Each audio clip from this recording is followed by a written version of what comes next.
afternoon. You know, going on the internet, there's an awful lot of videos out there from an awful lot of different home inspectors. Some of them are quite entertaining, some of them are very informative, and some of them, well, they're just plain wrong. We're not trying to be any of those types of videos. Welcome to HIDEF, Home Inspectors Defining Everyday Findings. What we're going to do is we're going to inspect things that we'll find on a standard everyday basis, and we're going to go through the detect, define, and defer process using the appropriate type of terminology and the appropriate reporting for our clients to make the best use of a home inspection report. We're going to use the standards of practice, which set you are required to inspect this, you are not required to inspect this, but remember, not restricted from inspecting that either. So as we go through these little videos, one little bite at a time, covering different types of systems, the goal is to impart on you the knowledge behind those systems, how they're supposed to work, and how to define and document anything that is not a typical finding. So stick around and we hope you enjoy the first video. Hello, I'm Frank Corbett, a master instructor with All American Training Institute, a home inspection training firm with a legacy that goes back decades.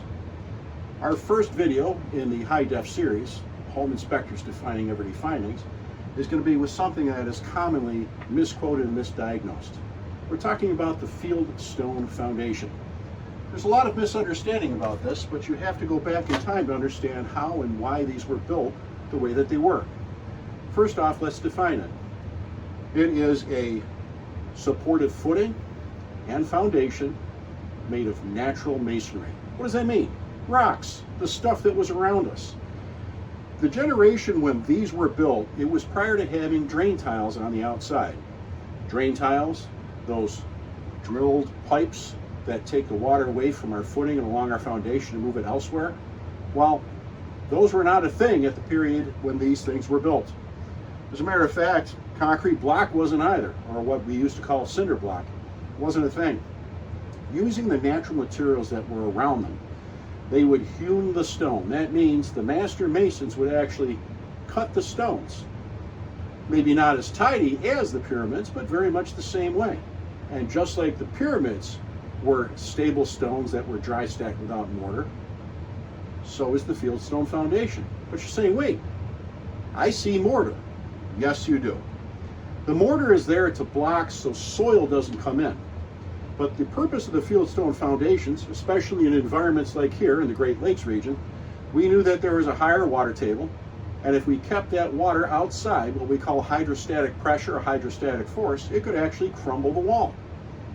So by making the stones stable, you can see they're not all one size, they're all different sizes, so that they sat stably on top of each other, like the pyramids, and then filling in the gaps with the mortar, not as a support, but to fill in the gaps to keep the soil out.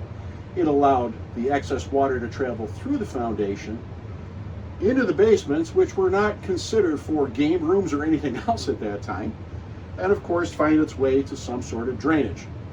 Could be a floor drain, could be a sump pump crack like I have next to me. When we come to inspect, it's important that we use our flashlight and we look carefully from the bottom all the way to the top. What we're looking for is signs of uneven settlement, something we call differential settlement, or displacement where it's separating. Or even worse, that someone attempted to seal the wall to stop the water from coming in. If we seal the wall so that water cannot come in, we have started the time clock. And at some point in time, this wall is going to push in from the hydrostatic pressure on the outside. And this can actually lead to a structural failure, a very significant finding. We don't want to see these things covered up with all sorts of plaster or mortar or concrete.